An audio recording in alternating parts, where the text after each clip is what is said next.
आज पश्चिम बंगाल और असम के दौरे पर जाएंगे प्रधानमंत्री मोदी। दोनों राज्यों में अलग अलग योजनाओं की आधारशिला रखेंगे। सुबह करीब 11:45 पर प्रधानमंत्री मोदी असम में 2 अस्पतालों की आधारशिला रखेंगे। सोनितपुर जिले में राज्य के राजमार्गों की अशोकमाला कार्यक्रम की शुरुआत करेंगे। प्रधानमंत्री मोदी पश्चिम बंगाल में भी कई कार्यक्रमों में हिस्सा लेंगे। वहां वो तेल, गैस और इंफ्रास्ट्रक्चर से जुड़ी 4700 करोड़ की 4 परियोजनाओं का शुभारंभ करेंगे। प्रधानमंत्री मोदी शाम को भारत पेट्रोलियम कॉर्पोरेशन लिमिटेड के एलपीजी आयात टर्मिनल का उद्घाटन भी करेंगे। 1100 करोड़ रुपए की लागत से तैयार हुआ है टर्मिनल। प्रोटोकॉल के तहत बंगाल की मुख्यमंत्री ममता बनर्जी को भी कार्यक्रम का निमंत्रण भेजा गया है, लेकिन सूत्रों के हवाले से खबर, ममता कार्यक्रम का हिस्सा नहीं बनेंगी। कार्यक्रम से पहले हल्दिया में एक जनसभा को संबोधित करेंगे पीएम मोदी। रैली को सफल बनाने में जुटी बीजेपी। पीएम की रैली के लिए देर रात तक चलता रहा तैयारियों का सिलसिला। मंच तैयार करने में जुटे कलाकार। दौरे से पहले पीएम मोदी ने एक के बाद एक कई ट्वीट करके दी अपने दौरे की जानकारी। साथ ही उन्होंने ट्वीट में यह भी बताया कि वो राज्य और राष्ट्र को कौन सी सौगात देने जा रहे हैं। असम में स्वागत के लिए खास तैयारियों को देख प्रधानमंत्री हुए खुश। तैयारियों की तस्वीरों को ट्विटर के जरिए शेयर किया।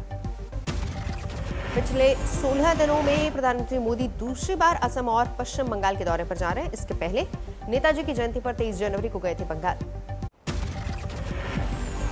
पश्चिम बंगाल के नादिया से जेपी नड्डा ने बीजेपी परिवर्तन रथ यात्रा की शुरुआत की। कहा, विधानसभा चुनाव में जाएगी ममता सरकार, प्रदेश में खिलेगा कमल।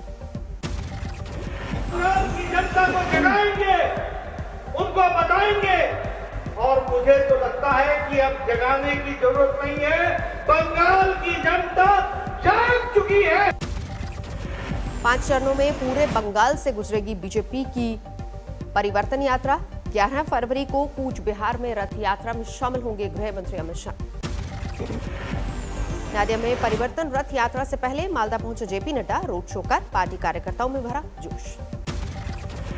मालदा में जेपी नड्डा ने किसानों से की मुलाकात, किसानों के साथ बैठकर खाना खाया। बीजेपी की परिवर्तन यात्रा के जवाब में टीएमसी ने निकाली जन समर्थन यात्रा। बीजेपी पर झूठ बोलने का आरोप लगाया। जेपी नड्डा ने रैली में दीदी पर लगाया बड़ा आरोप। कहा, पश्चिम बंगाल के 70 लाख किसानों की स्थिति देश में बदतर। दीदी ने किसानों को विकास के लिए नहीं किया काम। किसानों को लेकर ममता सरकार पर हमले का टीएमसी ने दिया जवाब। सांसद डोला सेन ने कहा, किसानों को लेकर अपनी जानकारी दुरुस्त करे जेपी नड्डा। बीजेपी की परिवर्तन यात्रा के बीच टीएमसी नेता मदन मित्रा का तीखा बयान। कहा, बंगाल मांगो तो चीर देंगे, दूध मांगो तो खीर देंगे। और बीजेपी वालों याद रखो, बंगाल मांगो तो बंगाल की जनता तुम लोग को थप्पड़ देके चीर देंगे, मार देंगे, उखाड़ के फेंक देंगे। नदिया में चैतन्य महाप्रभु की जन्मस्थली भी गए जेपी नड्डा। मंदिर में की पूजा अर्चना। बीजेपी की परिवर्तन रथ यात्रा पर मंत्री स्वप्न देव का बयान। कहा, मैं सिर्फ पुरी का रथ जानता हूं, ये कौन सा रथ है और ये लोग कब से जगन्नाथ बन गए। हुगली में आमने सामने आए बीजेपी और टीएमसी के कार्यकर्ता। तृणमूल के जय बंगाल नारे के जवाब में बीजेपी कार्यकर्ताओं ने लगाए जय श्री राम के नारे। नारेबाजी के बाद आपस में भिड़े बीजेपी और टीएमसी के समर्थक। पुलिस को दखल देना पड़ा। पश्चिम बंगाल के उत्तर 24 परगना में दुकान पर बम से हमला, मामले की जांच में जुटी पुलिस। किसान आंदोलन की धार होगी और तेज। आज हरियाणा की महापंचायत में हुंकार भरेंगे राकेश टिकैत। हरियाणा के चरखी दादरी में सुबह 11 बजे होगी पहली किसान महापंचायत, जबकि दोपहर 2 बजे चरखी दादरी में ही होगी दूसरी किसान महापंचायत। महापंचायत से पहले राकेश टिकैत की केंद्र सरकार को बड़ी चेतावनी। कहा, 2 अक्टूबर तक जारी रहेगा आंदोलन। राकेश टिकैत के सख्त तेवर। बोले, हम किसी भी नेता से फोन पर नहीं करना चाहते बात, सरकार से अब बराबरी पर होगी बात। बिल वापसी हो जाए, एमएसपी पे कानून बने। जितने आंदोलन के दौरान के मुकदमे हैं, जो लोग बंद हैं, वे सब रिहा हो। 12 फरवरी को राहुल गांधी जाएंगे राजस्थान। कृषि कानूनों के खिलाफ चल रहे आंदोलन में हिस्सा लेंगे। राहुल गांधी ने मोदी सरकार पर साधा निशाना। बोले, केंद्र सरकार ने देश और घर दोनों का बजट बिगाड़ा। आज महाराष्ट्र के सिंधुदुर्ग जाएंगे अमित शाह। नारायण राणे के मेडिकल कॉलेज का करेंगे उद्घाटन। कल चक्का जाम की वजह से रद्द करना पड़ा था अपना दौरा। दिल्ली में किसानों के आंदोलन के बीच अजीत पवार का केंद्र पर हमला। कहा, किसानों के रास्ते में कील ठोकने वालों को शर्म नहीं आती। शरद पवार ने सचिन तेंदुलकर को रिहाना के ट्वीट पर प्रतिक्रिया मामले में दी नसीहत। कहा, अपना क्षेत्र छोड़कर दूसरे मुद्दों पर बात करने से पहले सावधानी बरतनी चाहिए। किसानों के कल के 3 घंटे के चक्का जाम का दिखा अंशक असर। कृषि कानूनों के विरोध में चक्का जाम का किया था ऐलान। किसानों के चक्का जाम के दौरान दिल्ली के 3 बॉर्डर्स पर रही शांति। दिल्ली, यूपी और उत्तराखंड में किसान चक्का जाम में शामिल नहीं हुए। उत्तर भारत में किसानों के चक्का जाम का सबसे ज्यादा असर पंजाब में नजर आया। चक्का जाम के चलते कई जगहों पर हाईवे पर आवाजाही रुकी। इंदौर में चक्का जाम फेल। किसानों ने नारेबाजी का विरोध किया। पटना सिटी में हाईवे पर पप्पू यादव ने समर्थकों के साथ कृषि कानूनों का किया विरोध। टायर जलाकर घंटों किया सड़क जाम। कृषि कानून के खिलाफ झारखंड के कृषि मंत्री बादल पत्रलेख का रांची में धरना प्रदर्शन। कहा, जब तक कानून वापस नहीं तब तक जारी रहेगा विरोध। जयपुर अजमेर हाईवे पर चक्का जाम के समर्थन में उतरी कांग्रेस। पूर्व शिक्षा राज्य मंत्री नसीम अख्तर भी शामिल।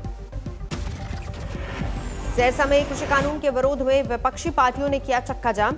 अखिल भारतीय किसान संघर्ष समन्वय समिति के बैनर तले जुटे लोग। सहारनपुर के दिल्ली देहरादून हाईवे पर मनोहरपुर में हाईवे किनारे किसानों की पंचायत। किसानों ने नहीं किया चक्का जाम। किसान आंदोलन को लेकर टूल किट मामले पर विदेश मंत्री जयशंकर का बड़ा बयान। कहा, अब तक जांच में कई अहम खुलासे हुए। आज अयोध्या जाएंगे यूपी के मुख्यमंत्री योगी आदित्यनाथ। रामलला के करेंगे दर्शन। अधिकारियों के साथ अयोध्या के विकास कार्यों की प्रगति की रिपोर्ट भी लेंगे। सीएम योगी अधिकारियों के साथ राम जन्मभूमि परिसर की सुरक्षा को लेकर करेंगे बैठक। केंद्रीय मंत्री रविशंकर प्रसाद ने राम जन्मभूमि निर्माण के लिए 11 लाख रुपए का दिया चेक। अब तक कई राजनेता दे चुके हैं चंदा। गुजरात हाईकोर्ट के डायमंड जुबली समारोह में शामिल हुए प्रधानमंत्री नरेंद्र मोदी। कहा, कानून में सुधार से निवेशकों का भरोसा बढ़ा। गुजरात हाईकोर्ट के डायमंड जुबली पर बोले प्रधानमंत्री, न्यायपालिका ने संविधान की सुरक्षा की जिम्मेदारी निभाई। देर रात इंदौर जेल से रिहा हुए comedian Munawar Faruqui. Supreme court ने दी थी अंतरिम जमानत। जेल से रिहा होने के बाद मुनव्वर फारूकी ने सुप्रीम कोर्ट का जताया शुक्रिया। कहा, उन्हें न्याय व्यवस्था पर पूरा भरोसा। महाराष्ट्र के पालघर में अधजली हालत में मिला भारतीय नौसेना का जवान। ज्यादा जलने की वजह से अस्पताल में इलाज के दौरान हुई मौत। 30 जनवरी को रांची से छुट्टी बिताकर ड्यूटी ज्वाइन करने चेन्नई पहुंचा था सूरज कुमार दुबे। उसी रात हो गया था लापता। परिजनों ने पलामू में दर्ज करवाया था केस। पालघर में नेवी के जवान का शव मिलने पर बीजेपी नेता राम कदम ने महाराष्ट्र सरकार को घेरा। कहा, यहां ना साधु संत सुरक्षित और न ही देश की सेवा में लगे जवान। गुरुग्राम में लेडी कोबरा कमांडो की पहली यूनिट सीआरपीएफ में आधिकारिक रूप से शामिल नक्सलियों का करेंगी सफाया। बीकानेर में अमेरिका भारत के बीच सोमवार से युद्धाभ्यास। 7 दिन तक दोनों देशों की सेनाएं दिखाएंगी दम। जम्मू में लश्कर मुस्तफा का आतंकी गिरफ्तार, हथियार भी बरामद। श्रीनगर के चानापोरा में सुरक्षा काफिले पर आतंकी हमला। एक सीआरपीएफ जवान के घायल होने की खबर। पूरे इलाके की घेराबंदी।